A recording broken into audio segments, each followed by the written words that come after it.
Shalom, selamat pagi Bapak Saudara. Shalom, puji nama Tuhan. Bersyukur saat pagi hari ini kita boleh bersama-sama kembali berkumpul, berbakti. Mari kita mau satukan hati kita mau mulai ibadah saat pagi hari ini. Hanya Yesus yang layak kita sembah. Dia Allah, tetap Allah selama-lamanya. Betapa dahsyatnya Tuhan kita.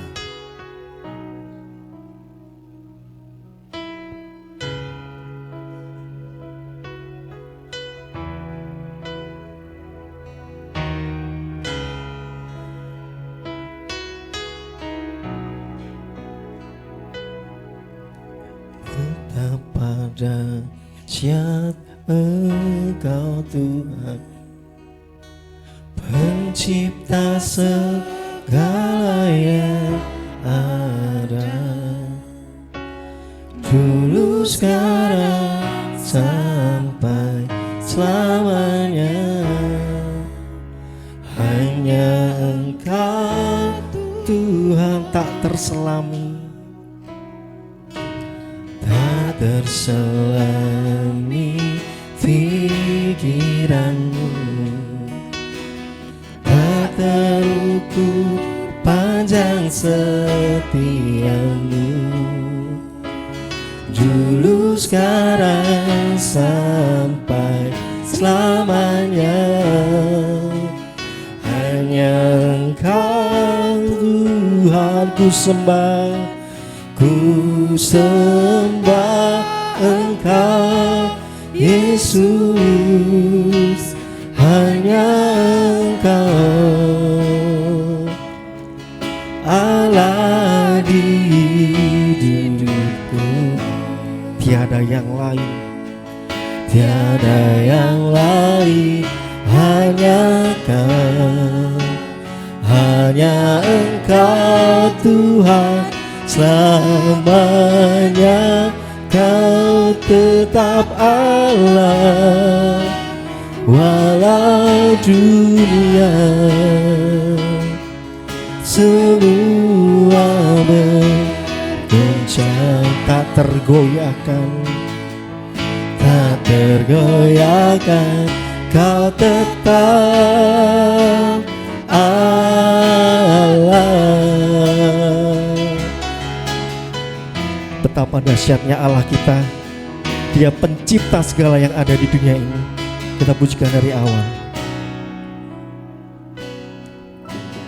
Betapa dahsyat Engkau Tuhan, pencipta segala yang ada, dulu sekarang sampai selamanya. Hanya Engkau Tuhan tak terselami, tak terselami pikiranmu, tak terukur panjang setiamu, dulu sekarang sampai selamanya. Hanya Engkau, sama-sama katakan, ku sembah Engkau Yesus, ku sembah Engkau Yesus. Hanya Engkau Allah di hidupku, tiada yang lain. Hanya Kau, hanya Engkau Tuhan selamanya. Kau tetap Allah walau dunia semua bergoncang, tak tergoyahkan, tak tergoyahkan. Amin. Saudara buat saudara itu bangkit berdiri. Kita sama-sama katakan, ku sembah Kau Yesus. Engkau Yesus, hanya Engkau Allah di hidupku.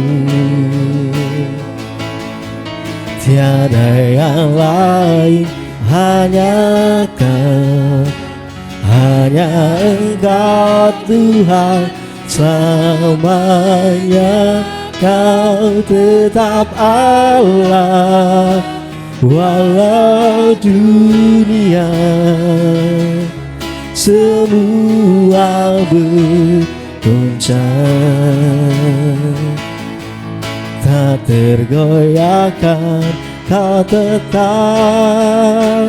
Allah, ku sembah, ku sembah Engkau Yesus, hanya Engkau Allah di hidupku. Tiada yang lain, hanya Kau, hanya Engkau Tuhan selamanya. Kau tetap Allah, walau dunia semua bergoncang, tak tergoyahkan, tak tergoyahkan. Kau tetap Allah, ku sembah. Kami mau sembah-Mu Yesus, hanya Engkau Tuhan yang ada dalam hidup kami Tuhan. Yang ada di hati kami hanya Engkau Yesus. Biarlah Kau satu-satunya dalam kehidupan kami Bapa.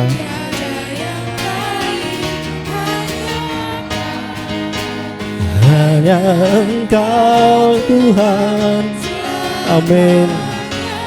Kau tetap Allah, walau dunia semua bergoncang,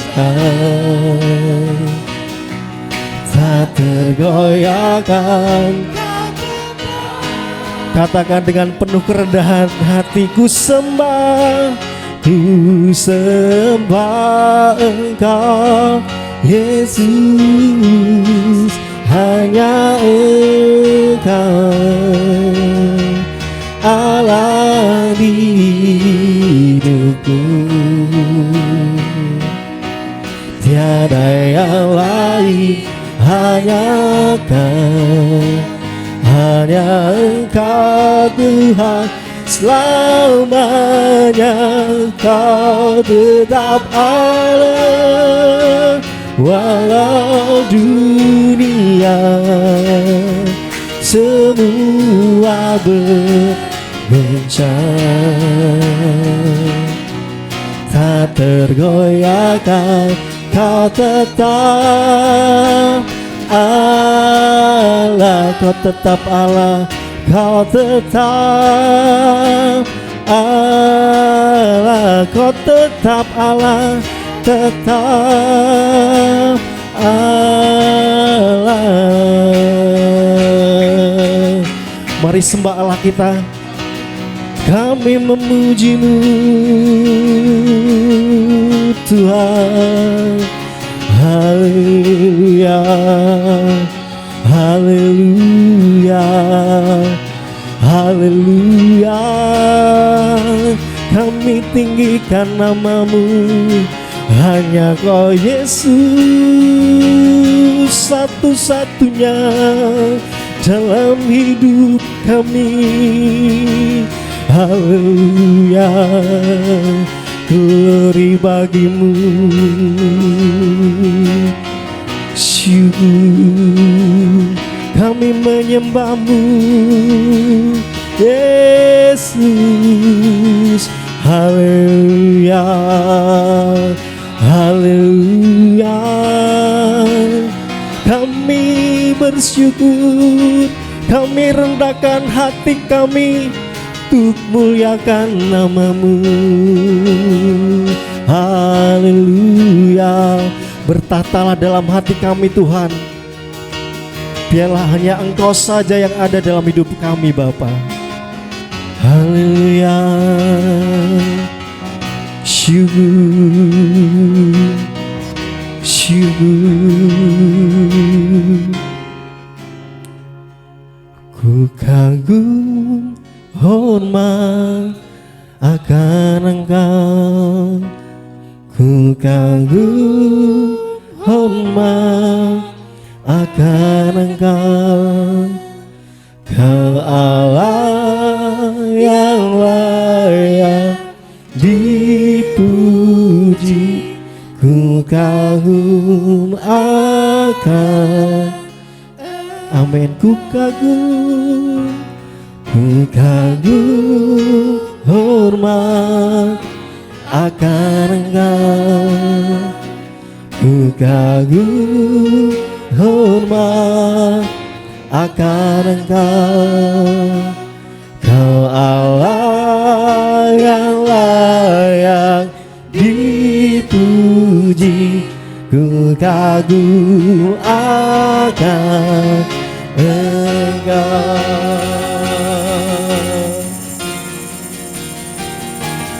Ku kagum hormat akan Engkau, ku kagum hormat akan Engkau. Kau Allah yang layak dipuji, ku kagum akan Engkau. Ku kagum hormat akan Engkau, ku kagum hormat akan Engkau.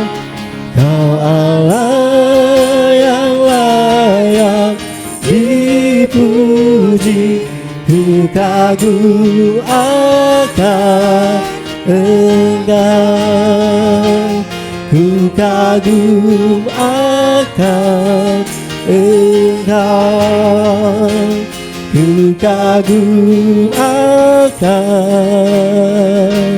Engkau. Beri kemuliaan bagi Allah kita saat pagi hari ini.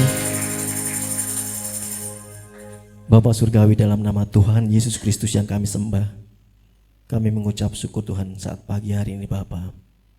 Kami boleh berkumpul Tuhan, kami jemaat-Mu boleh berkumpul menyatukan hati kami untuk memulai ibadah saat pagi hari ini Bapa. Kiranya Tuhan hanya nama-Mu saja yang kami muliakan, kami tinggikan Bapa, dengan penuh kerendahan hati kami, dengan penuh sukacita Bapa. Terima kasih Yesus, Roh Kudus, mari urapi kami, jamah setiap kami Bapa. Kami mau serahkan ibadah ini Bapa, dari awal hingga akhirnya ke tangan-Mu Yesus. Hanya di dalam nama Tuhan Yesus Kristus kami berdoa dan mengucap syukur. Haleluya, amin. Beri kemuliaan bagi Allah kita, wahai saudara. Biarlah hanya Yesus saja yang kita puji. Terpujilah nama-Mu Tuhan.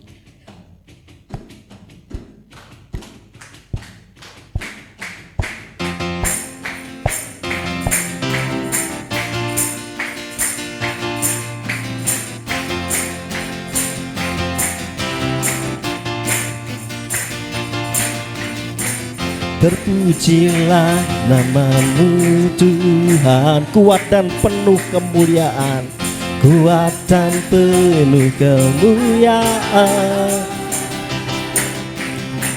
Satu suara kami nyatakan kebesaran-Mu, selamanya terpujilah. Terpujilah nama-Mu Tuhan, ajaib, ajaib dan penuh keagungan. Satu hati kami nyatakan, kerajaan-Mu kekal selamanya.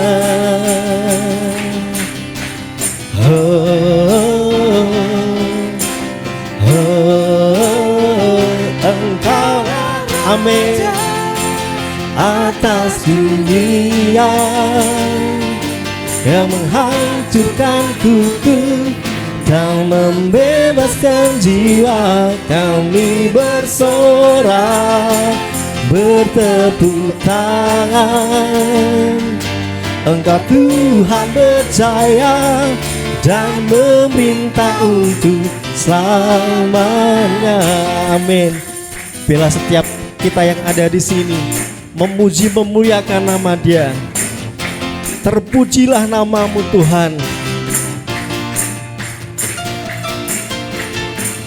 Terpujilah namamu Tuhan, kuat dan penuh kemuliaan.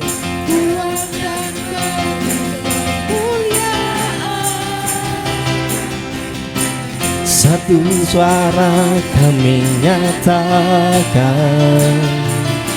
kebesaran-Mu tetap selamanya. Terpujilah, terpujilah namamu Tuhan, ajaib, ajaib dan penuh keagungan. Satu hati kami nyatakan, kerajaan-Mu kekal selamanya.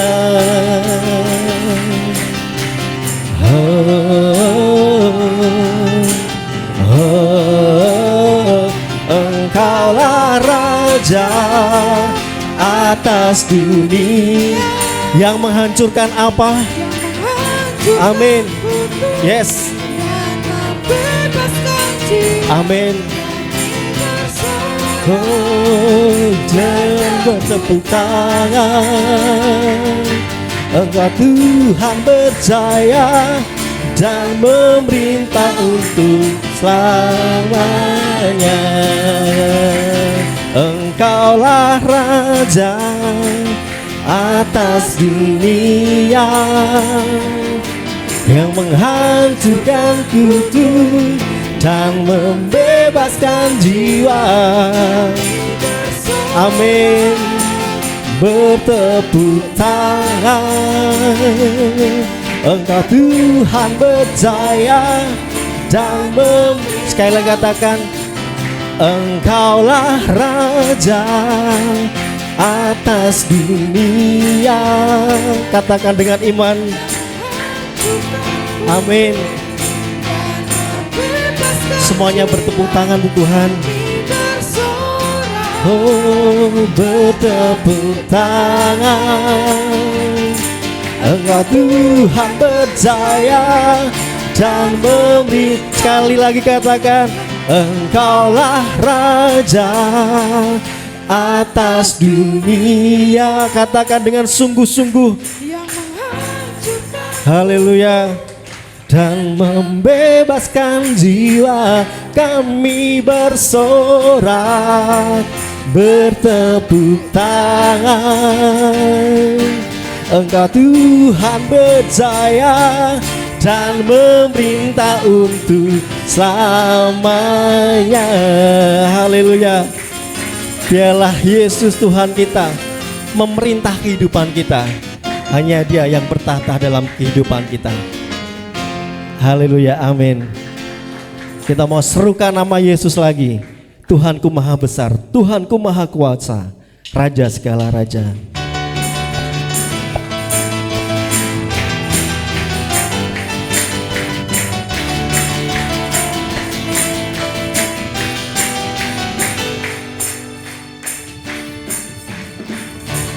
Tuhanku maha besar, Tuhanku maha kuasa, Raja segala raja. Dia takkan tergoyahkan. Amin. Dia takkan terkalahkan.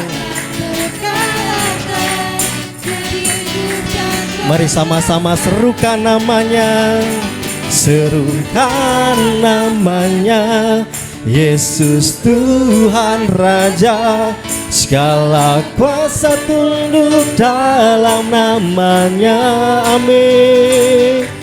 Dia luar biasa, perkasa mulia. Yesus nama di atas segala nama. Amin. Hanya Yesus Nama di atas segala nama. Katakan, Tuhanku maha besar.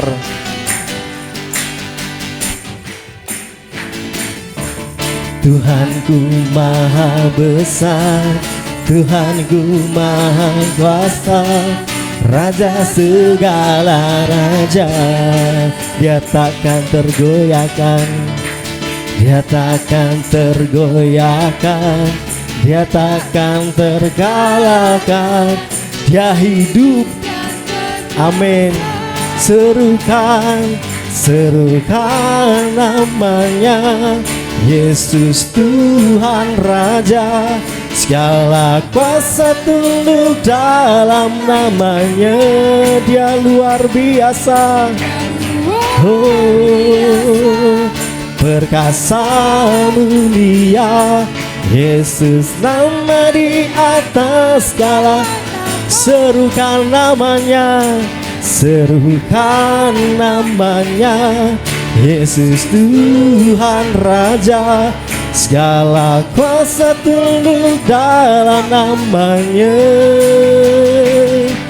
Dia luar biasa, perkasa mulia, amin. Sama-sama kita serukan namanya. Oh, serukan namanya, amin. Angkat tanganmu untuk Tuhan. Haleluya.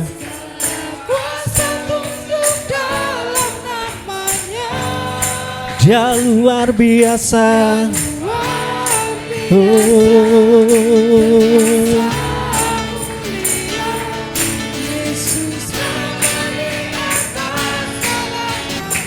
serukan, serukan namanya, Yesus Tuhan Raja. Segala kuasa tunduk dalam namanya, amin. Dia luar biasa, perkasa mulia, Yesus nama di atas segala nama. Yesus, Yesus nama di atas segala nama. Yesus, Yesus nama di atas segala nama. Haleluya.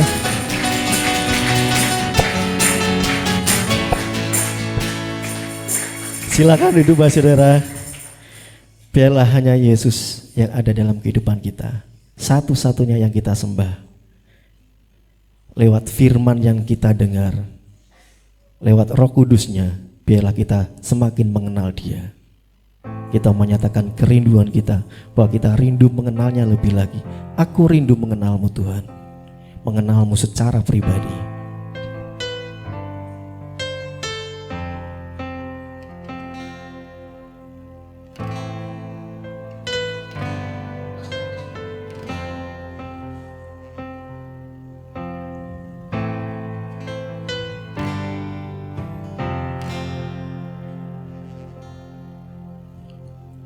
Aku rindu mengenalmu, mengenalmu secara pribadi, bukan hanya ku kagumi semua karya dan ciptaanmu, tapi tiada ku kenal pribadi. Semuanya sia-sia saja. Aku mengenalmu secara pribadi, hingga ku tahu rencanamu. Aku mengenalmu secara pribadi, lewat firman dan Roh Kudus ku kenal.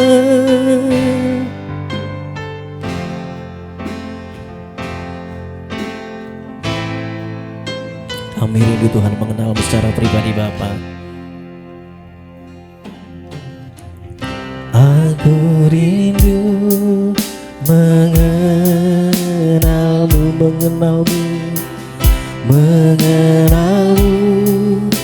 secara pribadi, bukan hanya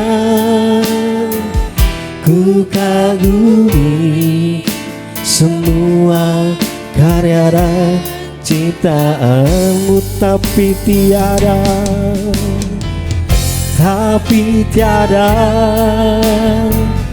ku kenal pribadi, semuanya sia-sia saja. Aku mengenalmu Tuhan, aku mengenalmu secara pribadi, hingga ku tahu rencanamu. Aku mengenalmu secara pribadi, lewat firman dan Roh Kudus ku kenal. Aku mengenalmu secara. Waktu kami serahkan pada hamba Tuhan.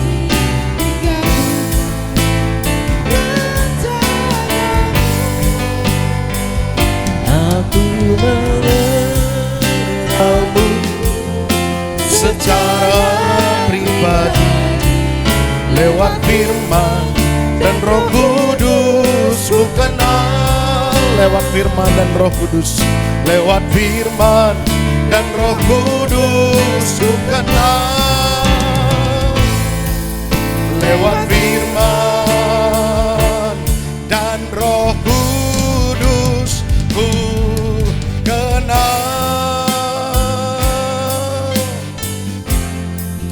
Ini kerinduan kami Tuhan, untuk semakin dalam mengenal-Mu, untuk semakin dalam mengenal Kristus sebagai Tuhan dan Allah Juru Selamat kami, lewat firman dan juga lewat Roh Kudus yang memampukan kami. Oleh karena itu Tuhan, kami bersyukur kalau pagi hari ini kami boleh ada di tempat ini. Kami boleh hadir, dikumpulkan di tempat ini untuk kami bersama-sama memuji memuliakan nama Tuhan. Terlebih kami mau bersama-sama merenungkan firman Tuhan. Oleh karena itu Tuhan, Roh Kudus berkaryalah seleluasa mungkin. Hati kami milik-Mu. Biarlah kiranya sungguh-sungguh kami boleh memahami, menangkap dengan jelas apa yang jadi pesan isi hatinya Tuhan. Dan terlebih urapi, berkati hamba dalam segala kekurangan, kelemahan, kekurangan hamba. Biarlah apa yang hamba sampaikan, hamba persiapkan ini, biarlah sungguh-sungguh daripada Tuhan dan boleh menjadi berkat bagi setiap yang mendengarkannya. Dan di atas segalanya Tuhan saja yang dibesarkan dan dipermuliakan. Terima kasih Tuhan, siang hari ini Bapa, tidak ada seorang pun yang luput, semuanya mendapatkan berkat-berkat rohani yang istimewa dari Tuhan. Di dalam nama Tuhan kami Yesus Kristus, bersama-sama kami akan sambut firman-Mu. Haleluya, amin. Silakan duduk rekan-rekan pujian penyembahan, terima kasih untuk pelayanannya semua. Shalom Bapak Ibu Saudara, shalom, selamat pagi. Selamat pagi, sehat semua Bapak Ibu nggih? Puji Tuhan, sekalipun memang beberapa hari rasanya gerah sekali, tapi kalau malam hujannya deras sekali, beberapa mungkin jadi tidak fit ya. Tapi doa saya Bapak Ibu Saudara tetap sehat dalam keadaan baik. Ini adalah bulan keempat, bulan April, dan ini menjadi minggu keempat atau minggu terakhir di bulan April, di mana kita akan bersama-sama menarik kesimpulan. Kita akan bersama-sama mau berjalan dalam pertumbuhan iman kerohanian kita. Ini yang menjadi tema kita di bulan April ini. Saya berharap, saya berdoa, Bapak Ibu Saudara bukan hanya semakin paham, bukan hanya semakin ngerti, tapi semakin terdorong untuk mau bertumbuh. Pertumbuhan itu soal pilihan. Saya ulang sekali lagi, pertumbuhan itu soal pilihan Bapak Ibu Saudara. Tidak peduli berapa usia Bapak Ibu Saudara. Mau masih muda, mau paruh baya, atau sudah dewasa, senior, lansia, pertumbuhan adalah masalah pilihan.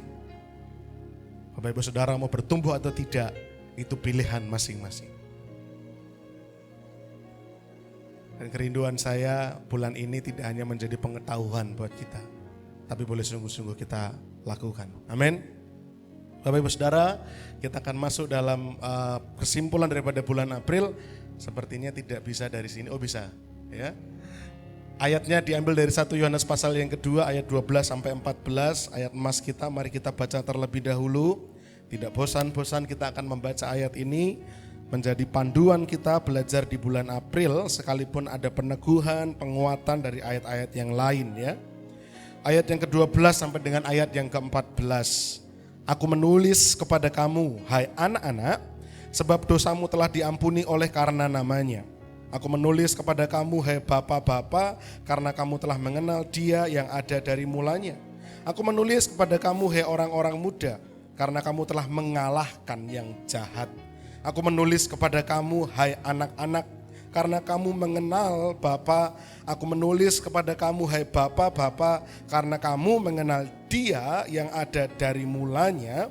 Aku menulis kepada kamu, hai orang-orang muda, karena kamu kuat dan firman Allah diam di dalam kamu dan kamu telah mengalahkan yang jahat.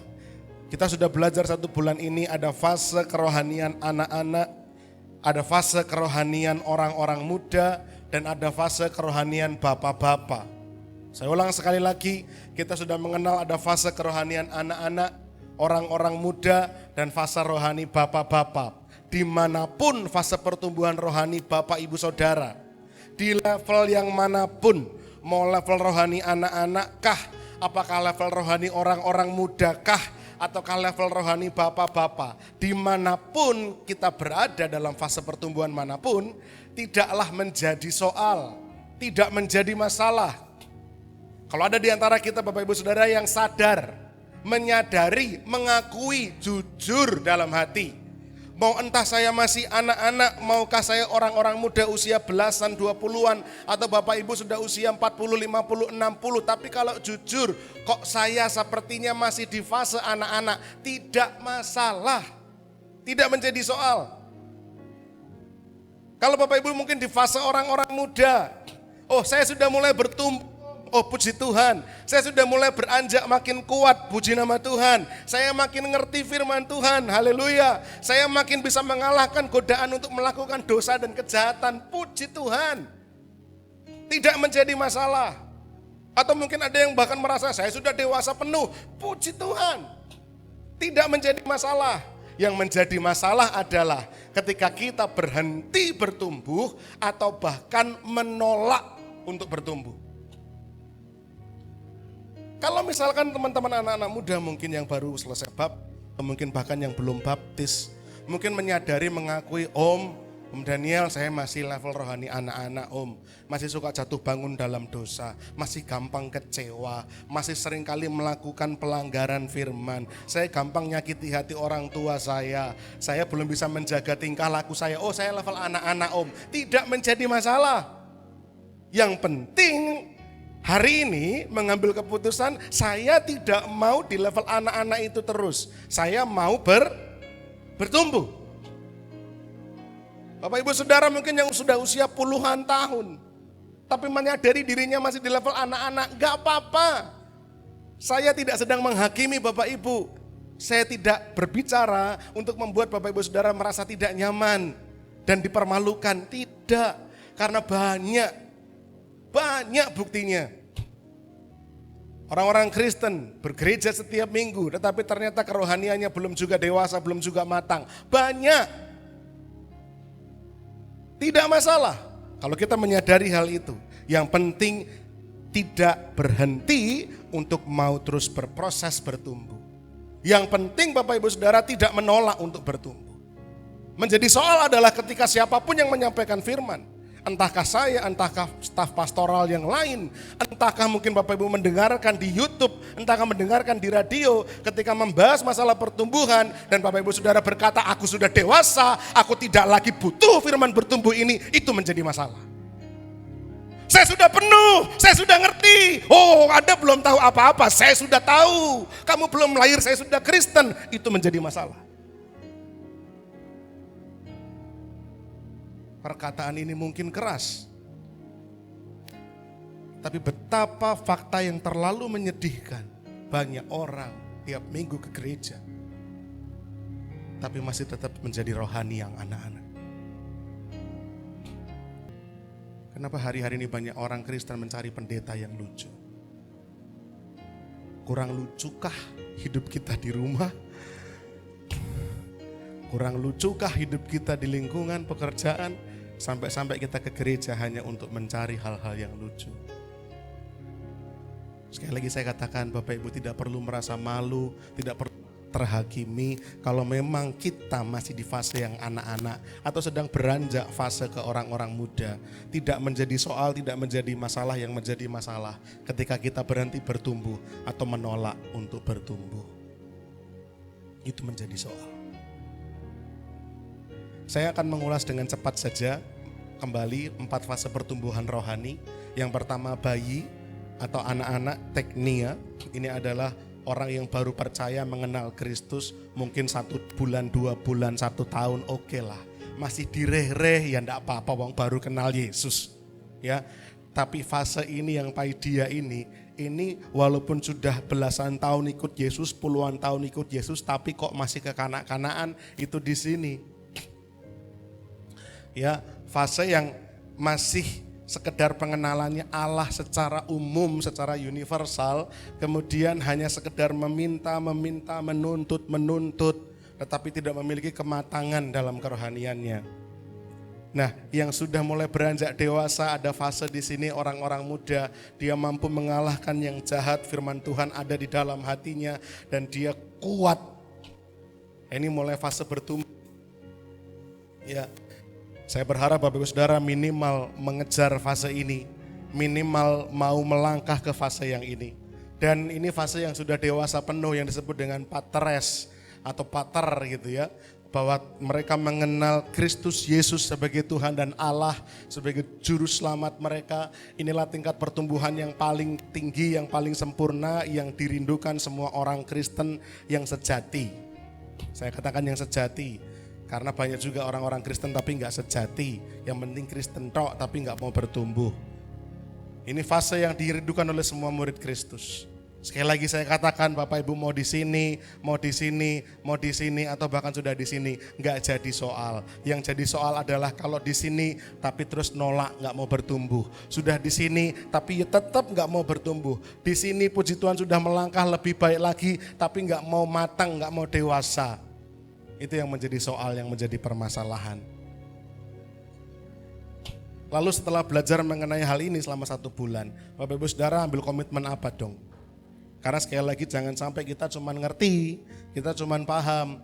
Seorang Kevin 1 bulan belajar mengenai pertumbuhan kekristenan, pertumbuhan kerohanian, yang penting ngerti tok, paham tok, tidak cukup.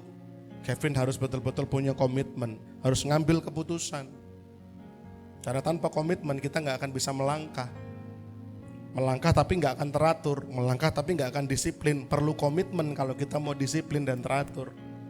Apa komitmen kita Bapak Ibu Saudara?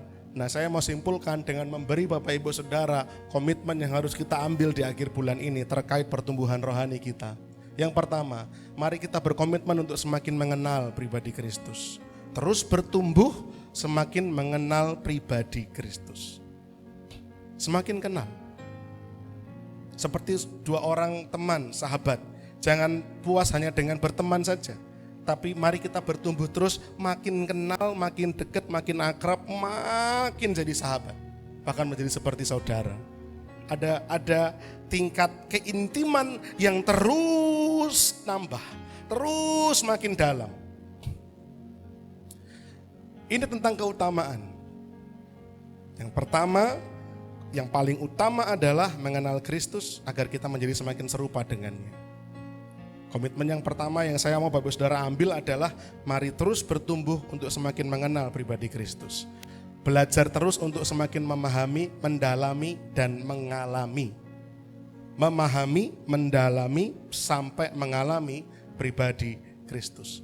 ayat yang ke-13 dan 14 yang kita baca, level rohani yang sudah sempurna atau level bapak-bapak ini ditandai ketika orang-orang ini sudah mengenal Kristus yang ada dari mulanya. Mengenal Dia atau Kristus yang dari semula. Inilah fase yang menjadi tujuan semua murid Kristus. Inilah fase yang harusnya menjadi tujuan Bapak Ibu Saudara. Fase bertumbuh yang menjadi tujuan goal saya mau makin kenal sama Tuhan. Bapak Ibu sudah percaya sama Tuhan Yesus? Sudah. Bapak Ibu sudah terima Tuhan Yesus sebagai Tuhan dan Juru Selamat? Sudah. Tapi pertanyaan sudah kenal belum? Nah itu yang harus kita pertanyakan terus setiap hari. Saya makin kenal gak sama Tuhan?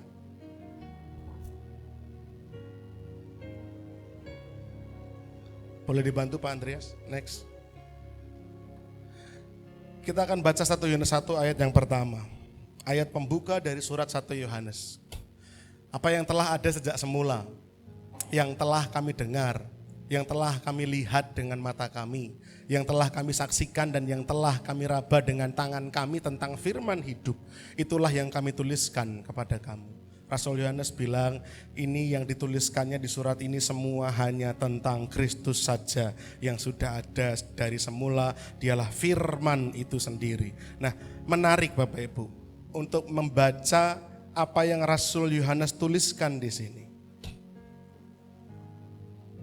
Yang telah kami dengar, yang telah kami lihat dengan mata kami, yang telah kami saksikan dan telah kami raba dengan tangan kami tentang firman yang hidup.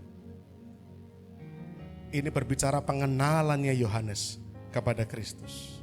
Kita mau baca versi yang terjemahan sederhana Pak Andreas. Next.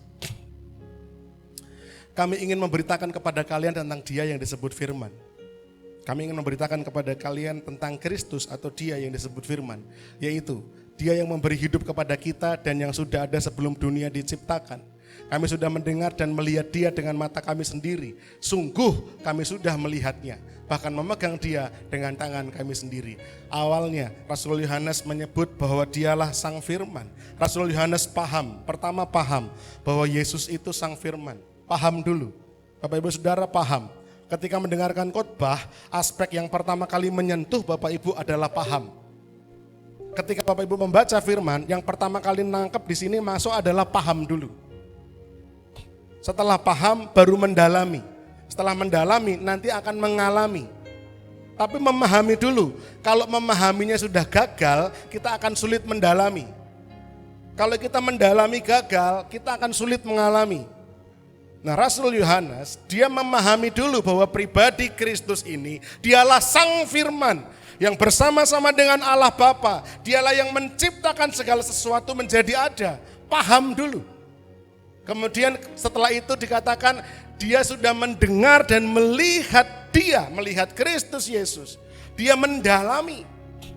Ini berbicara relasi. Kevin mungkin sebelum berkenalan dengan saya hanya dengar dari kata orang, dia berusaha untuk memahami seperti apa Om Daniel. Tapi kemudian setelah berkenalan, beberapa kali ngobrol, beberapa kali datang ke rumah, ketemu di gereja misalkan, maka dia akan makin mendalami saya. Tapi level yang paling diinginkan oleh Tuhan adalah ketika kita tidak cuma memahami, mendalami, tapi kita mengalami. Dalam satu ruangan ini, yang paling mengalami saya, ya cuma istri saya. Betul enggak? Karena ini berbicara masalah keintiman. Ini berbicara dua menjadi satu. Kristus Yesus, kita pertama paham dulu lewat khotbah Bapak Ibu paham Kristus seperti apa. Kemudian mengenalinya, mendalaminya dalam kehidupan sehari-hari. Bapak Ibu Saudara makin kenal, oh Tuhan baik dan segala macamnya. Bapak Ibu Saudara berdoa, menyembah Tuhan itu berbicara mendalami.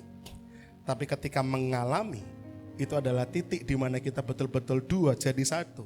Kristus dan kita menjadi satu dan tidak terpisahkan. Perasaan Kristus menjadi perasaan kita. Perkataan Kristus menjadi perkataannya kita. Perbuatannya Kristus menjadi perbuatan. Dua jadi satu. Yang Yohanes bilang, kalau aku di dalam kamu dan kamu di dalam aku, itu berbicara dua jadi satu. Ini fasenya. Bahkan dalam terus bertumbuh agar kita makin kenal Yesus saja, dalam hal pertumbuhan agar mengenal, itu aja ada fasenya. Berikutnya Pak Andreas. dalam bertumbuh agar makin mengenal, itu pun ada fasenya. Yang pertama memahami Kristus sebagai Sang Firman, memahami pribadi Yesus lewat firman Tuhan, khotbah, renungan, apapun yang Bapak Ibu Saudara nikmati. Oikos Ngipang bikin program mendengarkan Alkitab suara, bagus. Itu menjadi kesempatan untuk makin belajar, ngerti, memahami. Naik ke step berikutnya adalah mendalami. Mendalami ini berbicara ketika, saya melihat dan saya mendengar. Ini berbicara relasi. Semua orang di ruangan ini berelasi dengan saya. Bapak Ibu Saudara melihat dan mendengar saya. Ada yang melihatnya hanya seminggu sekali, mendengarnya seminggu sekali. Ada yang melihat dan mendengar saya setiap hari. Betul? Pasti akan beda pengenalannya. Bu Lia kenal saya dengan Mas Adris yang ketemu sama saya tiap hari, pengenalannya beda. Tapi sekali lagi, yang sampai pada fase mengalami saya di ruangan ini ya cuma istri saya. Karena ini berbicara hal yang begitu dalam, dua menjadi satu. Bapak Ibu Saudara, saya yakin percaya minimal setiap kita harusnya ada di fase ini dalam mengenal Kristus. Kalau hanya sampai di pemahaman Bapak Ibu, kita makin pinter saja. Tapi enggak mendalami, kita enggak punya relasi waktu berdoa dengan Tuhan. Kita enggak membaca firman. Enggak punya komunikasi intensitas hubungan dengan Tuhan. Tapi jangan berhenti sampai di sini. Saya mendorong Bapak Ibu Saudara sampai di fase yang mengalami. Yang dalam bahasanya Yohanes tadi, bahwa kami sudah menyentuh tangannya. Ketika Tuhan Yesus hidup di dunia, melayani selama 3,5 tahun di dunia, bukan cuma 12 orang tok yang ada bersama-sama dengan dia. Bukan cuma 12 orang murid Yesus yang bersama-sama dengan dia. Betul? Bukan. Ada banyak orang yang mengikuti Yesus. Orang-orang seperti Sakeus awalnya hanya memahami, aku mendengar dan dia ingin tahu lebih dalam. Makanya ketika Yesus bilang, Sakeus, aku mau ke rumahmu, turunlah. Sakeus begitu girang. Kenapa? Sakeus punya kesempatan untuk mendalami Kristus secara langsung di dalam rumahnya. Makan bersama. Tetapi 12 orang murid inilah yang sampai di fase intim, bahkan cuma 3 nama yang disebut Kristus paling dekat dengannya, yaitu Petrus, Yohanes, dan Yakobus. Yang betul-betul ngerti betul. Ketika Yesus harus menghadapi salib, dia begitu gemetar, gentar. Dia hanya undang 3 orang ini. Petrus, Yohanes, Yakobus, ikutlah bersama-sama dengan aku. Karena begitu gentar dan takut Yesus. Yesus berdoa, mereka bertiga berjaga-jaga menunggu. 3 orang ini sampai di titik yang mengalami Kristus secara langsung. Ini level dalam pengenalan yang saya rindu Bapak Ibu Saudara sampai di sana. Ngalami Kristus. Nyatu sama Kristus. Mereka yang sampai dalam level pengenalan ngalami sungguh-sungguh. Yang sudah intim dengan Yesus. Dunia itu gak lagi menarik. Kita tetap hidup di dunia. Kita tetap butuh untuk mencari nafkah di dunia. Tetapi itu gak lagi menarik. Gak dipuji, gak apa-apa. Gak dikasih tepuk tangan, gak apa-apa. Gak dikenal, gak apa-apa. Gak dihormati, gak apa-apa. Hidup seadanya, gak apa-apa. Kenapa? Karena hanya satu yang bisa memuaskan saya, yaitu Yesus Kristus. Nah itu level mengalami. 2 jadi 1. Intim. Berikutnya Pak Andreas. Yang kedua, makin menggemari firman Kristus.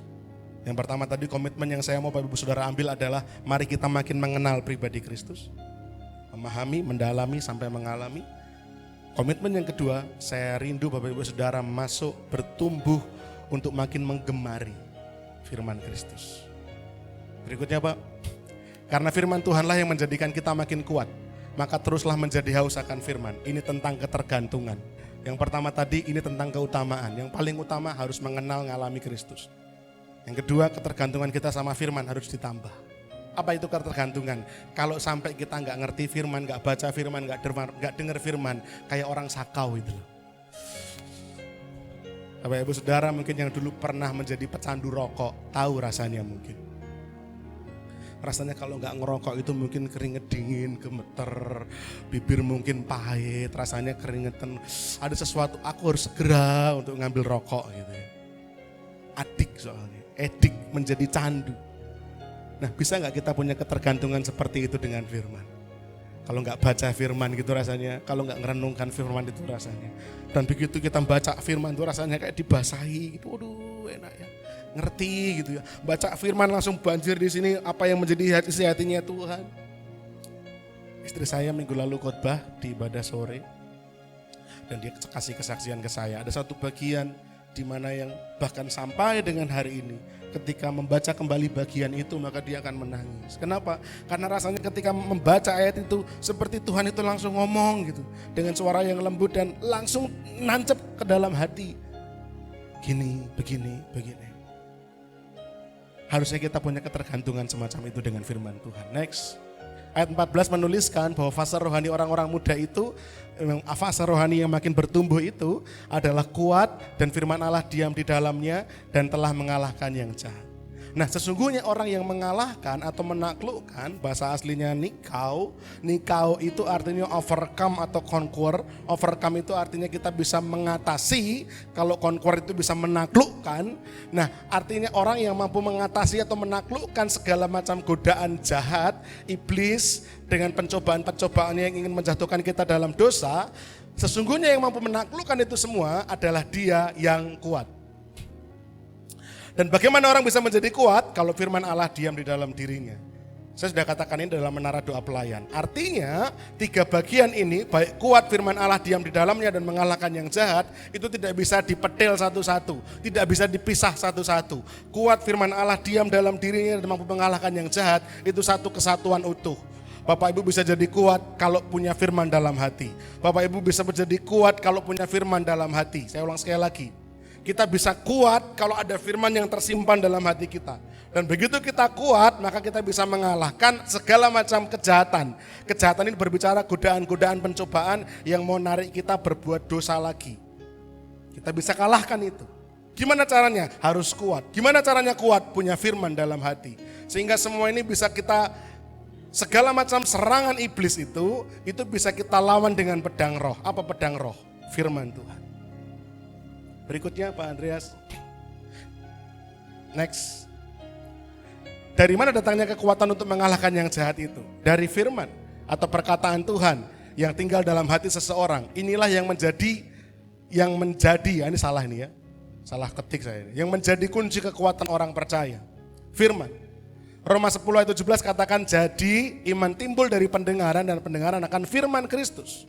Bapak Ibu makin teguh imannya, makin kuat imannya, makin mantap imannya, mampu mengalahkan segala pencobaan, godaan-godaan kejahatan. Caranya gimana? Makin dengar firman, makin dengar perkataan firman. Firman apa? Firman Kristus.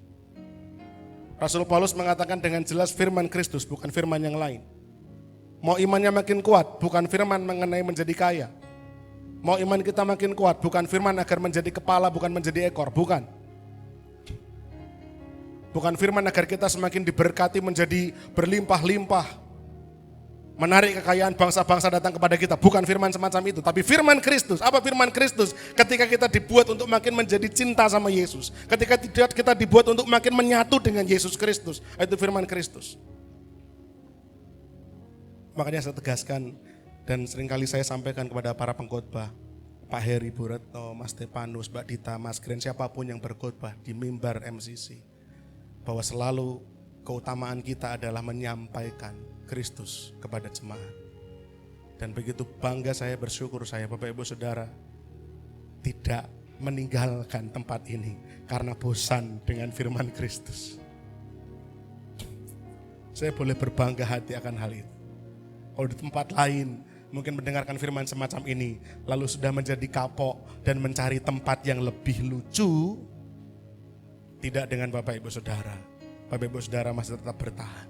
Ada kehausan untuk makin mengenal Kristus. Karena firman Kristus inilah yang akan membuat iman kita terus bertumbuh. Berikutnya Pak. Yohanes 2 ayat 16 katakan demikian. 1 Yohanes 2 ayat yang 16. Sebab semua yang ada dalam dunia ini, keinginan daging dan keinginan mata serta keangkuhan hidup, bukanlah berasal dari Bapa, melainkan dari dunia. Nah, perhatikan bagaimana cara Kristus melawan keinginan daging, keinginan mata, keangkuhan hidup. Perhatikan cara Tuhan kita Yesus Kristus melawan keinginan daging, keinginan mata dan keangkuhan hidup. Berikutnya Pak. Kita buka Matius pasal 4 ayat 3 sampai 10. Ini sudah saya singgung secara singkat di dalam menara doa pelayan, tetapi jemaat belum mendengar hal ini. Matius pasal yang keempat ayat 3 sampai 10 saya akan bacakan, Bapak Ibu Saudara simak baik-baik. Ayat 3 yang dimulai sampai dengan ayatnya yang ke-10. Lalu datanglah si pencoba itu dan berkata kepadanya, jika engkau anak Allah, perintahkanlah supaya batu-batu ini menjadi roti. Tetapi Yesus menjawab, ada tertulis, manusia hidup bukan dari roti saja, tetapi dari setiap firman yang keluar dari mulut Allah. Kemudian iblis membawanya ke kota suci dan menempatkan dia di bubungan bait Allah, lalu berkata kepadanya, jika engkau anak Allah, jatuhkanlah dirimu ke bawah, sebab ada tertulis, mengenai engkau, ia akan memerintahkan malaikat-malaikatnya, dan mereka akan menatang engkau di atas tangannya, supaya kakimu jangan terantuk kepada batu. Yesus berkata kepadanya, ada pula tertulis, janganlah engkau mencobai Tuhan Allahmu. Dan iblis membawanya pula ke atas gunung yang sangat tinggi dan memperlihatkan kepadanya semua kerajaan dunia dengan kemegahannya. Dan berkata kepadanya, semua ini akan kuberikan kepadamu jika engkau sujud menyembah aku.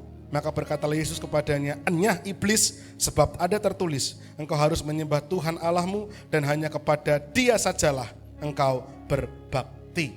Yang pertama, keinginan daging. Ketika iblis berkata kepada Tuhan Yesus, jika engkau anak Allah, perintahkanlah supaya batu-batu ini jadi roti. Segala hal-hal jasmani, makanan, ya, keinginan-keinginan nafsu lahiriah, itu keinginan daging kita. Iblis berkata, yo ambil ya Yesus, ambil Yesus, yo Yesus, kamu bisa berubah ini batu jadi roti. Keangkuhan hidup, jika engkau anak Allah, jatuhkanlah dirimu ke bawah, sebab ada tertulis, mengenai engkau ia akan memerintahkan malaikat-malaikatnya, dan mereka akan menatang engkau di atas tangannya, supaya kakimu jangan terantuk kepada batu. Yesus dicoba untuk betul-betul menganggap dia tidak lagi mengosongkan dirinya, tapi dia akan menjadikan dirinya kembali figur yang akan ditolong malaikat-malaikat, pembuktian bahwa dia seorang anak Allah yang sebenar-benarnya. Padahal Paulus berkata dia turun ke dunia mengosongkan dirinya, mengosongkan diri bahkan taat setia sampai mati, sampai betul-betul kosong. Ditinggalkan surga, turun ke dunia, meninggalkan kemuliaannya, menanggung hukuman atas dosa manusia. Tapi iblis mencoba untuk, ayo Yesus, kamu anak Allah loh, ayo malaikat akan menatang kamu gitu. Keangkuhan hidup dan keinginan mata. Iblis membawa pula ke gunung yang tinggi, memperlihatkan semua kerajaan dunia, kemegahannya. Kalau kamu sujud kepadaku, tak berikan ini semua kepada kamu, kata iblis. Bapak Ibu Saudara, 3 hal ini juga sering kita alami dalam kehidupan kita. Keinginan daging. Seringkali kita digoda untuk terus saja meladeni nafsu lahiriah kita, meladeni kedagingan kita. Apa yang menjadi dorongan untuk menjadi sombong, untuk menjadi egois, untuk menarik diri sebagai pusat perhatian, menjadikan diri kita yang utama, maka yang lain bukan yang utama. Nafsu daging ini pengen rasanya kita ladeni. Itu keinginan daging. Keinginan mata apa? Segala bentuk tawaran-tawaran. Ayo kamu bisa aku buat menjadi kaya, sekaya-kayanya. Terkenal, seterkenal-terkenalnya. Bapak Ibu Saudara, kalau kita lihat itu di video-video kesaksian di YouTube, banyak sekali artis-artis yang di Hollywood sana, yang bahkan rela menjual jiwanya kepada iblis demi terkenal. Mereka rela menjual jiwanya kepada setan hanya demi supaya tenar kaya raya dipuja-puja banyak orang. Keinginan mata dan keangkuhan hidup.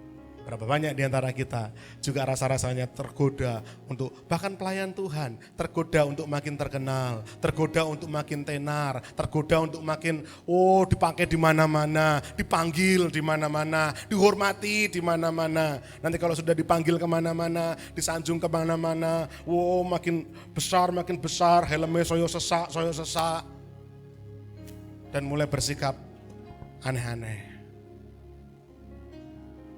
Pelayan Tuhan pun gak luput dari godaan-godaan semacam ini.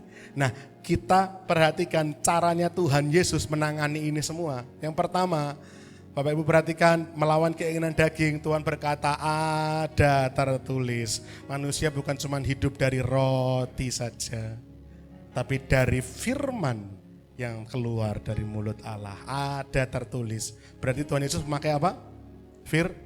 Firman, ada tertulis, ada firman yang menuliskan. Iblis, ada firman tertulis begini.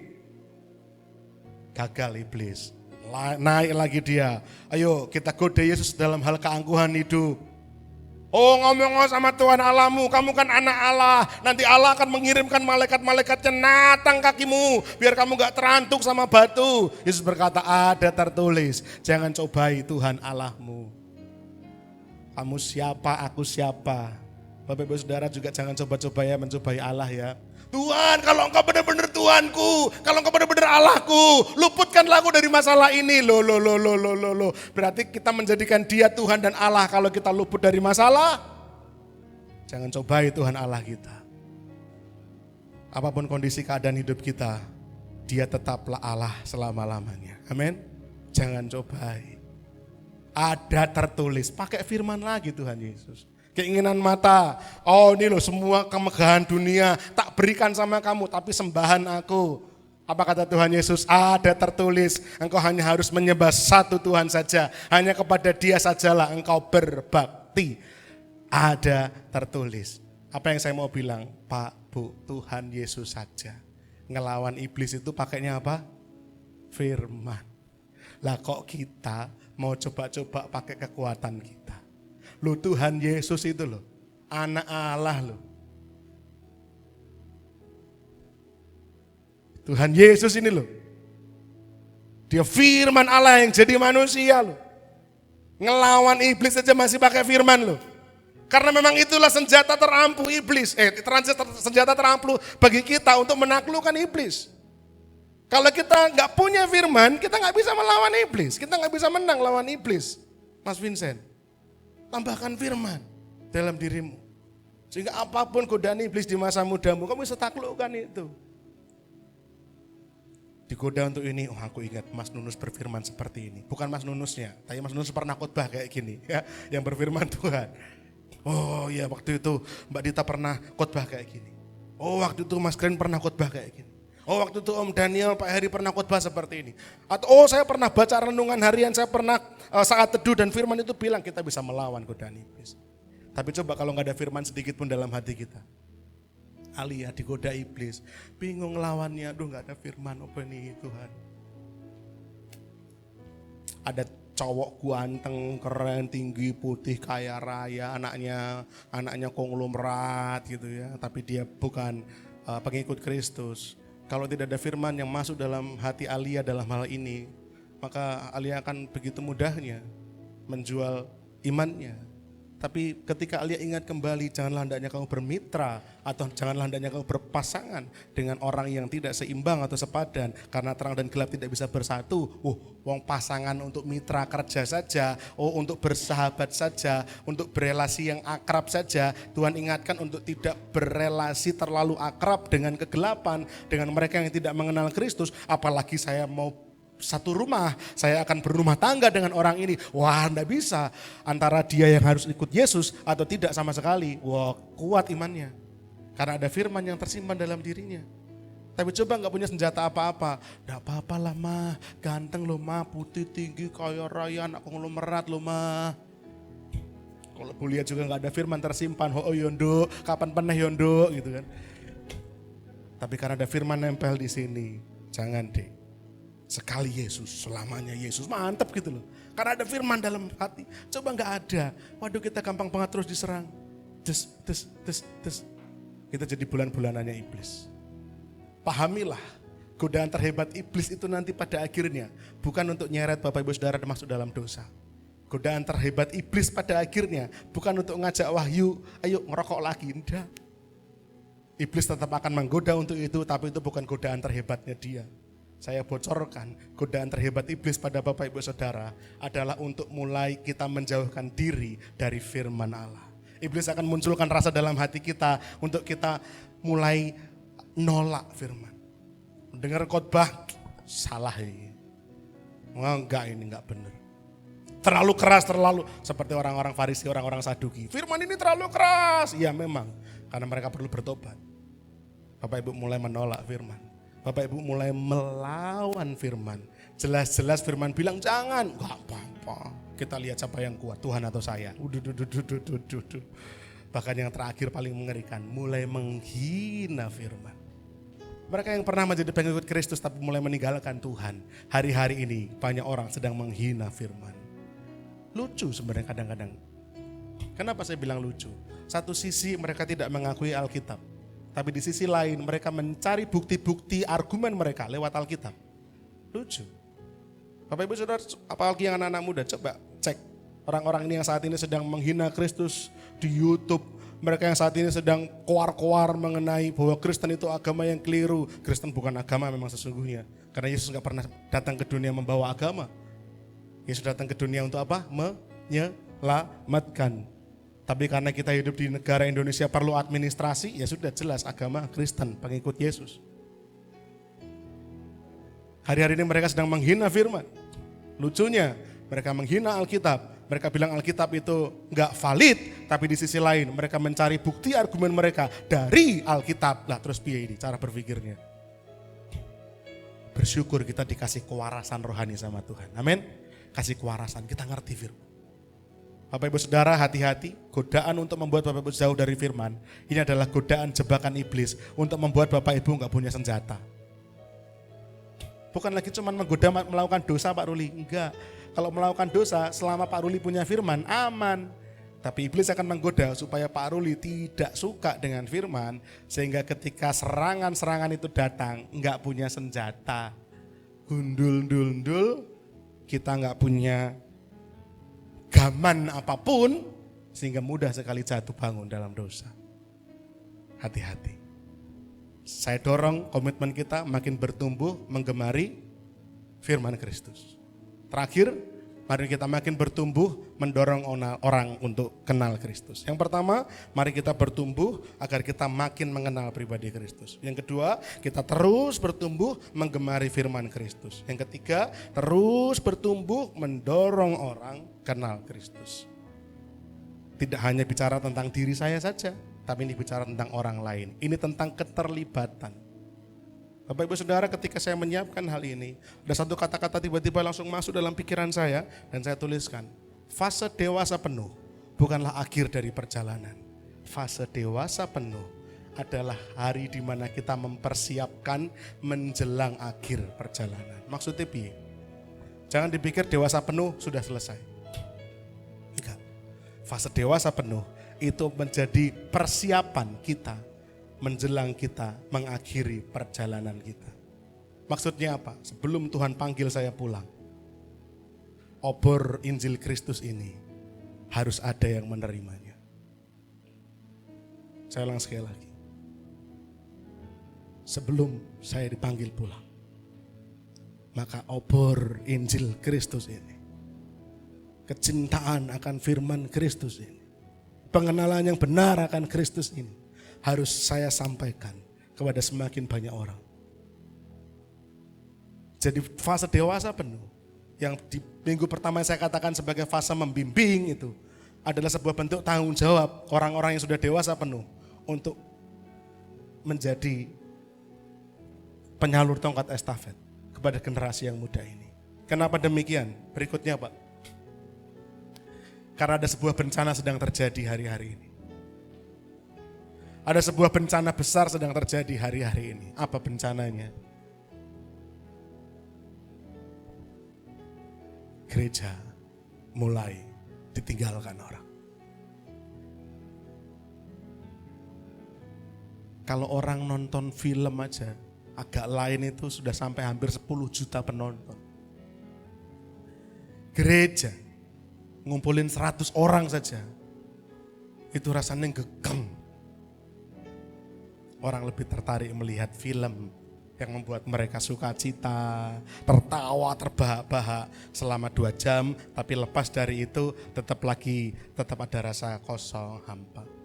Sedangkan gereja membawa Bapak Ibu Saudara untuk kenal Kristus Yesus yang benar dan yang kekal, tapi orang mulai tinggalkan gedung gereja. Mengapa pertumbuhan kekristenan mengalami kelesuan yang demikian hebat? Bapak Ibu coba bandingkan ya, kita bandingkan dengan cepat sekilas pertumbuhan kekristenan di masa gereja mula-mula dan sekarang. Berikutnya Pak, Kisah Rasul 1 ayat 15, 120 orang murid berkumpul di loteng Yerusalem. Kisah Rasul 2 41-42 ada 3.000 orang bertobat ketika mendengarkan Simon Petrus berkhotbah di atas serambi, menyampaikan mengenai nubuatan Yoel, kemudian memberikan dorongan untuk memberi diri dibaptis dan menjadi selamat. Maka 3.000 orang memberi diri dibaptis dan menjadi percaya. Kisah 4 ayat 4 ada 5.000 orang laki-laki. Jumlah jemaat pada waktu itu. Baru yang laki-laki yang dihitung, belum perempuan sama anak-anaknya. Kisah 5 ayat 14 makin lama makin bertambah. Makin lama makin nambah. Baru di level nambah. Kisah 6 ayat 1 dan 7. Gempar. Kenapa? Karena terus bertambah. Bahkan ada banyak imam orang Yahudi yang jadi percaya Yesus. Orang-orang seperti Nikodemus.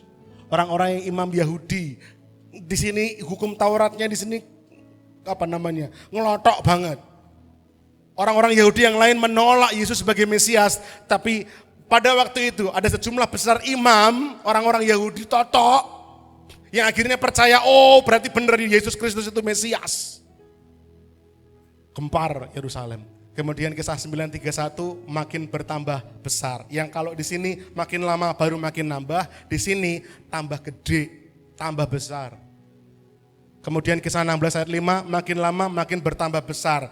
Kemarin cuman makin lama makin nambah, kemudian makin bertambah besar, tambah lagi multitude bahasa Inggrisnya. Apa itu multitude? Makin lama bukan cuman sekedar nambah, tapi makin lama nambah besar. Bahkan sampai kisah 21-20, ribuan orang Yahudi jadi percaya. Bahkan pemerintah Roma berkata, kamu, ngomong sama Paulus dan rombongannya, kamu telah memenuhi Yerusalem dengan ajaran mengenai Kristus. Itu jemaat mula-mula Bapak Ibu. Militansinya, Injil Yesus harus diberitakan. Banyak orang datang kepada Yesus. Mereka harus diselamatkan. Yesus datang untuk menyelamatkan, bukan untuk menghakimi. Apinya luar biasa semangat. Bagaimana dengan hari-hari ini? Next. Saya cuma dapat data sampai 2014. Saya coba searching cari grafik yang paling gampang bagi Bapak Ibu Saudara. Tapi saya ingin cuma sampai 2014. Tapi ini pun sudah cukup menggambarkan. Ini adalah penurunan kedatangan dalam gereja. Ini grafik orang-orang yang datang ke gereja di atas level jarang. Jadi ini bukan orang-orang yang jarang, tapi orang-orang yang aktif bergereja. Bukan yang jarang, yang disurvei adalah mereka yang aktif. Kalau jarang tidak dihitung, yang aktif saja. Keaktifan mereka tahun 94 ada 62%, terus turun 96, terus begitu naik sampai 2014 Bapak Saudara lihat yang aktif dari 62 turun hampir menjadi 52. Grafiknya bisa kelihatan makin lama makin berkurang, makin lama makin berkurang. Ini bencana besar. Kalau Bapak Ibu Saudara ngelihat ini biasa saja, sedih saya. Kalau Bapak Ibu Saudara lihat ini, fakta ini tapi biasa saja, sedih. Karena makin lama gereja makin kosong, gereja makin sepi. Nanti gereja dijual, berubah jadi tempat ibadah agama lain. Gereja ditinggalkan. Anak-anak muda mulai menolak Yesus, anak-anak muda mulai menolak Kristus. Berikutnya Pak,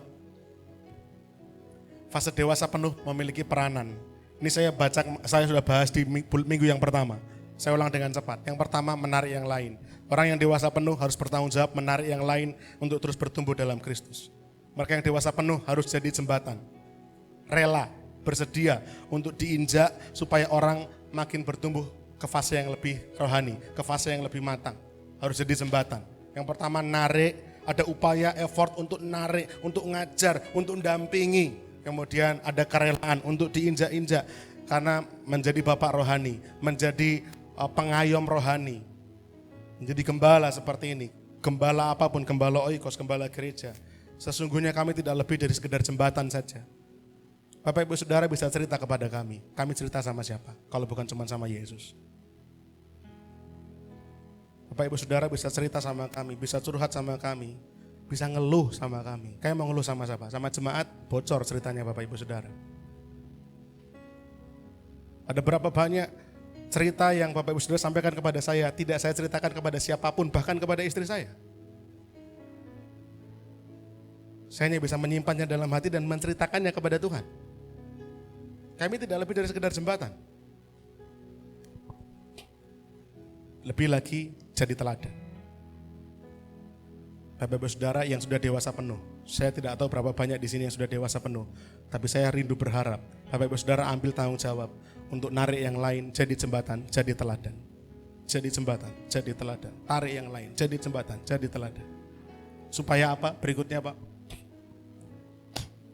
Supaya gereja tidak menjadi semakin hancur dan ditinggalkan. Supaya gereja terus diisi dengan api, jiwa-jiwa, terus diisi dengan orang-orang yang haus akan Kristus.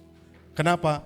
Karena gereja yang makin hancur dan ditinggalkan ini, salah satu faktornya, penyebab terbesarnya ialah gereja kehilangan figur bapak-bapak rohani yang mau peduli untuk mempersiapkan generasi penerus membawa obor Injil Kristus. Makin tidak ada. Inilah kenapa oikos kami rindu ditambah, bukan dikurangi. Karena kalau oikos sebelumnya cuma 5 oikos itu kalau kita hilangkan gembalanya lah. Kita hilangkan staf gembalanya, saya, Pak Heri, Bu Retno, ini tidak dihitung. Yang dihitung mulai dari koordinatornya. Berarti ada 5 koordinator dan 5 jemaat oikos. Kalau nanti yang 5 jemaat nambah jadi 10 jemaat oikos, maka setidaknya lahir 5 orang jadi koordinator oikos.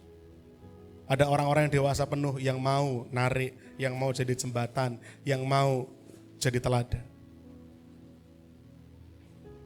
Saya tidak memandang enteng pelayanan yang lain, tidak. Mohon ampuni saya kalau saya salah bicara. Saya mau tutup begini. Saya senang rekan-rekan main musik di sini. Makin ahli, makin keren, makin bagus, jemaat terberkati. Tapi Wahyu, Vincent, Mas Gilang, siapapun di sini, makin pinter main musik, tidak membawa orang mengenal Kristus. Jadi tambahkan dalam gairah rekan-rekan pemain musik. Bukan cuma sekedar makin solid, makin kompak, tapi tambahkan gairah untuk juga menceritakan Injil Kristus. Penari-penari ini indah, memperindah jalannya ibadah, membuat jemaat itu melihat, oh nyembah itu bisa sambil nari ya ternyata ya. Tariannya ditambah, variasi gerakan ditambah, nari sambil nyembah itu oke. Tapi jangan berhenti sampai di situ. Karena coba rekan-rekan anak-anak muda bayangkan, kalau kamu hanya nambah jumlah penari saja, tapi tidak makin menambah jiwa-jiwa yang mau ikut Yesus. Lama-lama penari makin tua, apakah mau tetap menari di sini? Kan tidak.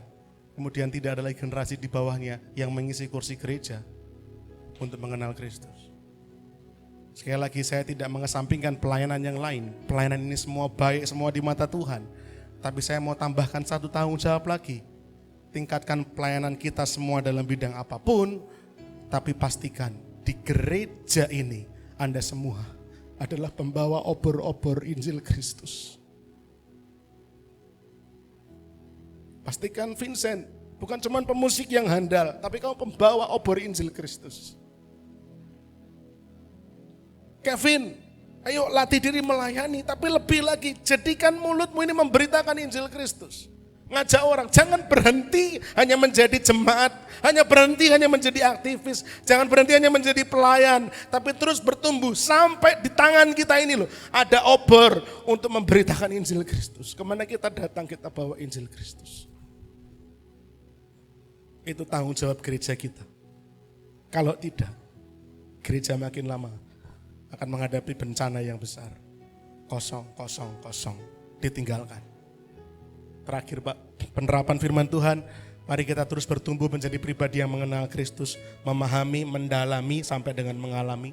Kemudian mari kita terus bertumbuh makin menggemari firman-Nya Kristus. Karena firman ini kekuatan kita, mampu menaklukkan yang jahat. Dan mari kita terus bertumbuh, sampai dorong orang untuk kenal Yesus. Bapak Ibu Saudara coba diingat-ingat yang ikut MCC dari awal, Pak Diki. Yang ikut MCC dari tengah-tengah, Pak Ruli. Kalau ada satu hal yang paling nyantol di khotbahnya Om Daniel, palingnya cuma ini. Gak ada yang lain. Mengajak Bapak Ibu Saudara makin kenal Yesus, makin ngerti Yesus. Gak ada yang lain. Jarang toh saya khotbah-khotbah yang aneh-aneh. Tidak ada. Karena itu saja kerinduan hati saya. Ada orang-orang yang membawa obor Kristus sehingga gereja tidak akan pernah kosong. Katakan amin. Gereja tidak akan pernah kosong. Bukan hanya MCC, tapi gereja-gereja lain mereka akan terisi penuh. Karena akan banyak orang-orang yang terus membawa Injil kebenaran. Orang akan haus ke gereja. Orang akan datang cari Tuhan. Karena itu yang harusnya terjadi. Pertumbuhan kita tidak pernah dikatakan berhasil kalau kita tidak bisa melahirkan orang-orang percaya yang baru. Saya senang beberapa waktu yang lalu Bu Retno berkata, pribadi yang dewasa salah satu tandanya adalah prokreasi. Apa itu prokreasi? Ketika mereka bisa menghasilkan anak-anak rohani. Ketika mereka bisa melahirkan murid-murid rohani. Kemudian juga ada di situ kontroversi. Ketika kita bisa mengcounter mereka yang berbuat dosa, berbuat pelanggaran, kita didik, kita tegur. Sampai menjadi ilustrasi, menjadi teladan, panutan. Itu tugas orang dewasa penuh. Dan sekiranya ini boleh betul-betul Bapak Ibu Saudara lakukan dalam kehidupan kita sehari-hari. Tuhan memberkati. Mari kita tunduk kepala, berdoa. Segala puji, hormat, syukur kami aturkan kepada Tuhan.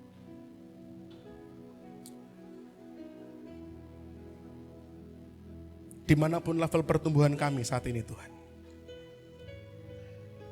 Komitmen kami tidak mau berhenti.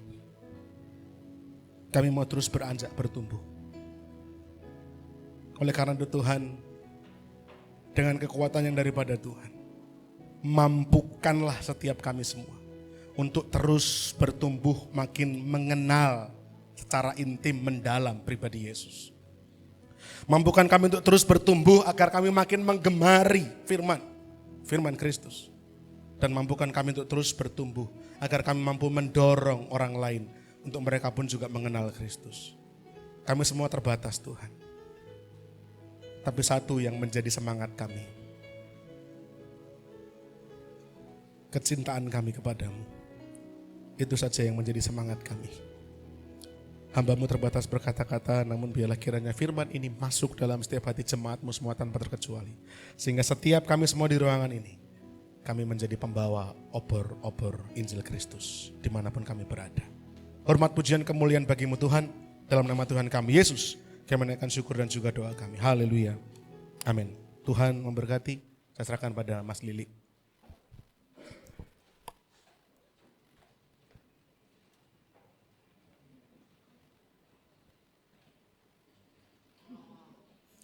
Puji Tuhan, biarlah kebenaran firman Tuhan saat pagi hari ini semakin membawa kita bertumbuh mengenal Kristus. Baik Bapak Saudara, kita mau berikan yang terbaik untuk Tuhan, kita mau persembahkan yang terindah untuk Tuhan. Saya persilahkan para pelayan kantong persembahan untuk mempersiapkan diri. Nanti doa persembahan akan dipimpin oleh Ibu Risa.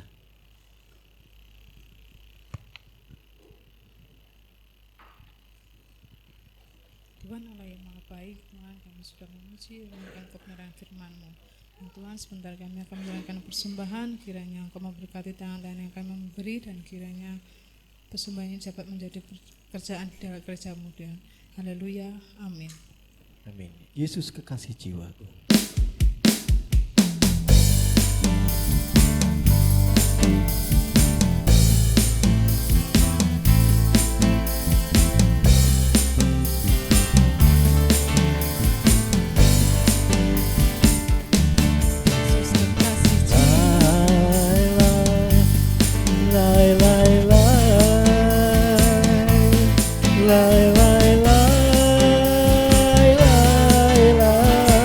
sekali lagi.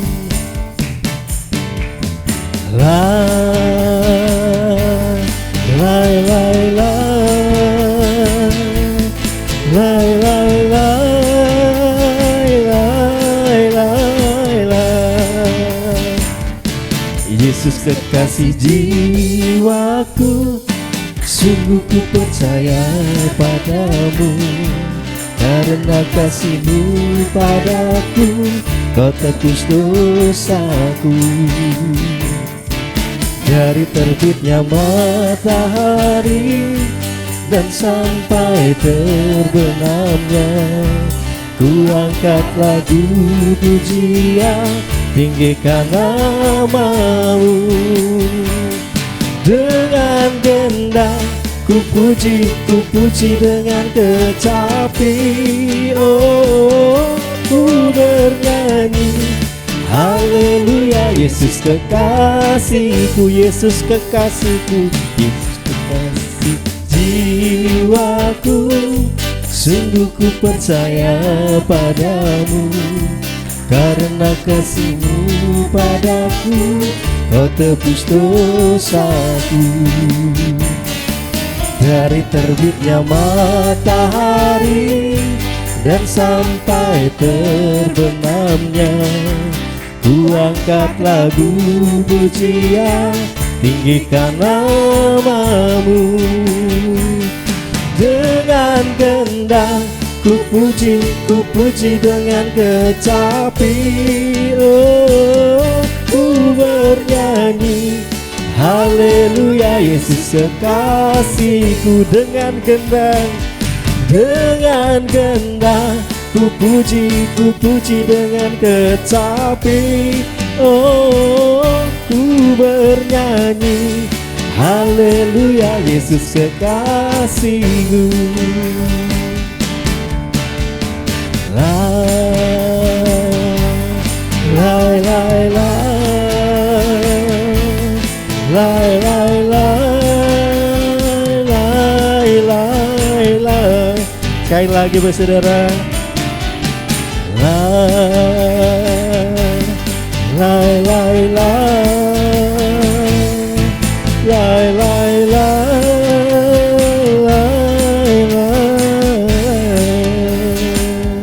Haleluya. Puji nama Tuhan. Saya akan sampaikan beberapa informasi pengumuman kegiatan selama sepekan. Baik, setiap hari Senin pukul 6 sore akan ada latihan tamborin di Maestro. Kemudian di hari Selasa pemuritan berjalan jauh, katekisasi. Kemudian di hari Rabu pukul 10 pagi ada program Kristal yang bekerja sama dengan Radio Immanuel. Di sorenya pukul 6:30 ada oikos di beberapa wilayah. Kemudian di hari Kamis ada latihan musik dan pujian pukul 6 untuk latihan ibadah raya yang pertama, pukul 7 untuk latihan ibadah raya yang kedua. Hari Jumat kita ada menara doa di Maestro pukul 6 sore. Kemudian di hari Sabtu ibadah Kamuda Remaja Metanex pukul 5:30 sore. Tidak ada tambahan yang lain, mari kita bangkit berdiri bersama-sama Bapak Ibu Saudara. Saya menghitung ini tadi dari data yang diberikan sama tim counter kita, penghitung kita yang hadir pada pagi hari ini itu di berapa tadi Mas Adris? 73 Bapak Ibu. Artinya masih banyak kursi kosong yang mungkin rekan-rekan kita tidak hadir pagi hari ini. Kita doakan semoga semua dalam keadaan sehat, tidak karena sakit ya. Pastikan semuanya dalam keadaan baik. Sampai ketemu di minggu akan datang, kita berdoa. Bapa di surga, Allah yang kami sembah, kami muliakan. Kami bersyukur buat berkat-Mu yang Tuhan berikan kepada kami lewat ibadah ini. Lewat puji-pujian hati kami limpah dengan syukur, bersukacita, berpengharapan. Lewat firman Tuhan kami terus diajar. Kami semakin mendalam dalam pengenalan kami kepada Tuhan, agar kami boleh menjadi pribadi-pribadi yang makin mengenal Kristus, bertumbuh secara kerohanian kami. Berkati jemaat semua yang sudah hadir Bapa di surga, berkati di dalam pekerjaan tangannya dibuat Tuhan berhasil dan juga beruntung. Apapun yang menjadi pekerjaan tangan yang digumulinya, biarlah dibuat Tuhan terus berkembang, bertumbuh, bertambah. Hasil yang didapatkan boleh dipakai juga untuk memberkati banyak orang. Tuhan juga berkati rumah tangga kami menjadi rumah tangga yang harmonis, penuh dengan cinta kasih mesra. Seisi rumah kami menjadi pribadi yang percaya kepada Tuhan, sehingga seisi rumah kami diselamatkan. Berkati pendidikan anak-anak kami Tuhan, baik mereka yang TK, SD, SMP, SMA sampai dengan kuliah. Biarlah berkati mereka menjadi anak-anak yang pintar, cerdas, bahkan jenius. Berikan kesempatan-kesempatan yang terbaik, peluang-peluang yang terbaik, beasiswa-beasiswa, dan juga kesempatan-kesempatan di mana mereka boleh menonjol. Mereka menjadi pusat perhatian banyak orang, menjadi siswa yang berprestasi, mahasiswa yang berprestasi, sehingga mereka menjadi terang dan garam dimanapun Tuhan tempatkan. Berkati juga Tuhan para pelayan-Mu sudah melayani pekerjaan Tuhan pagi hari ini, pakai hidupnya makin hari makin luar biasa. Dipercaya perkara-perkara yang semakin besar, agar boleh sungguh-sungguh terus menjangkau semakin banyak jiwa, melayani semakin banyak jiwa. Nama Tuhan saja yang dipuji, dibesarkan dan dipermuliakan. Terima kasih Bapa di surga. Setiap kami semua yang saat pagi hari ini penuh dengan pergumulan, persoalan, permasalahan, tantangan kehidupan. Apapun yang menjadi persoalan setiap kami, hamba tidak tahu menau. Tetapi satu hal yang hamba yakin dan percayai, bahwa kami berjalan dengan pribadi yang tepat. Kami percaya Tuhan kami, Tuhan Yesus Kristus, yang akan memampukan kami, menguatkan kami, bahkan meloloskan kami dari setiap pergumulan tantangan kehidupan yang kami hadapi ini. Supaya terang benderang kami boleh menjadi kesaksian, menceritakan bagaimana Tuhan menolong kami kepada banyak orang. Bapa di surga, berkatilah juga Tuhan rencana-rencana selama sepekan ini dalam setiap bentuk pelayanan kami, khususnya nanti sore kami akan melayani GBS Cetro. Biarlah semua berjalan dengan baik. Perjalanan kami dari Solo ke Cetro, perjalanan pulang dari Cetro ke Solo, pelayanan selama ibadah diberkati, diurapi, disertai oleh Tuhan. Sehingga kedatangan kami tidak sia-sia, tapi membawa berkat-berkat rohani bagi rekan-rekan saudara seiman kami di GBS Cetro sana. Terima kasih Tuhan, terima kasih Bapa di surga. Kami berdoa buat yang sakit, yang mungkin tidak hadir, yang terkendala sakit, siapapun Tuhan, atau mungkin pagi hari ini di ruangan ini ada juga yang sedang sakit. Kami berdoa bersehati di dalam nama Tuhan kami Yesus Kristus, Allah yang menyembuhkan. Kami berdoa biarlah kiranya bilur Tuhan kami telah sembuh, kami dipulihkan, setiap sel metabolisme dalam tubuh kami dibaharui, hidup kami dipulihkan, kesehatan kami dipulihkan. Dan ini semua boleh mendatangkan hormat kemuliaan bagi nama Tuhan saja. Kami akan pulang, sebentar lagi Tuhan sertai dalam perjalanan, tibakan di rumah dengan selamat, pertemukan kami pada kesempatan-kesempatan ibadah yang akan datang. Berkatilah setiap berkat jasmani yang tersedia dalam fellowship kami, perjamuan kasih ini yang dimakan, disantap setiap pribadi, boleh menjadi berkat kesehatan bagi tubuh, roh, dan jiwa kami. Berkatilah juga jemaat-jemaat yang sudah menyediakannya, semuanya diberkati limpah-limpah oleh Tuhan. Sekarang kita akan pulang ke rumah kita masing-masing jemaat Tuhan, namun sebelumnya mari kita mengangkat kedua tangan kita dan kita akan menerima berkat-berkat daripada Tuhan. Tuhan memberkati engkau dan juga melindungi engkau. Tuhan menyinari engkau dengan wajahnya dan memberi engkau kasih karunia-Nya. Tuhan menghadapkan wajahnya kepadamu dan memberi engkau damai sejahtera. Jemaat Tuhan yang dikasih oleh Tuhan, pulanglah dan terimalah berkat-berkat ilahi daripada Allah Bapa kita. Cinta kasih, kemurahan, kasih sayang daripada Tuhan kita Yesus Kristus, juga sukacita, damai sejahtera, persekutuan bersama Allah Roh Kudus, senantiasa berlimpah-limpah termaterai dalam setiap hati kita semua tanpa terkecuali mulai pagi hari ini sampai Tuhan kita Yesus Kristus datang kedua kalinya. Dalam nama Tuhan kami Yesus, kami menaikkan syukur doa kami. Haleluya. Amin. Bila engkau tak besertaku, ku tak mau percaya, ku perlu Tuhan, pimpinlah aku dengan kasih karunia-Mu. Bimbinglah aku setiap waktu, berjalan dalam-Mu, nyatakan Tuhan kemuliaan-Mu, dan berjalanlah denganmu. nyatakan Tuhan, Tuhan, kemuliaan-Mu, dan berjalanlah denganku. Nyatakan Tuhan, nyatakan Tuhan, kemuliaan-Mu,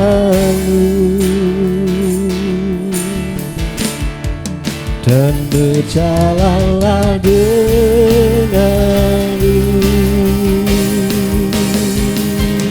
Amin. Shalom. Tuhan Yesus memberkati kita semuanya. Amin.